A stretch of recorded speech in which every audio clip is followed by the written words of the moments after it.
Hey guys, in this video I'll show you how to share a Base44 project. Now first I want you to go and scroll down and choose the project that you want to go ahead and share.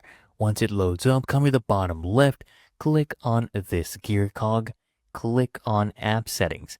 Now here under app settings, you'll see app visibility. We can control who can access our application. So right now by default it is set to public with login required, meaning they can search it up, but they'll have to log in to use it. You can do private with login required, or you could do public with no login, which is what I'm going to do in this case. I'll change this, and as you can see, the changes have been updated. And then all you need to do is come at the top right, click on this icon to share the app.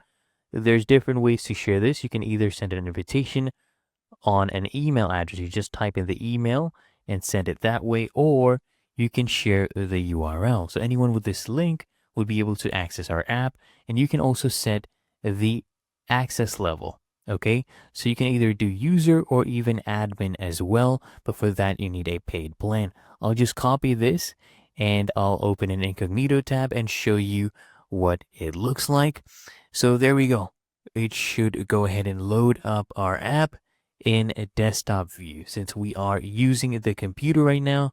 And as you can see, it works completely fine. So that is how you can share a Base44 project.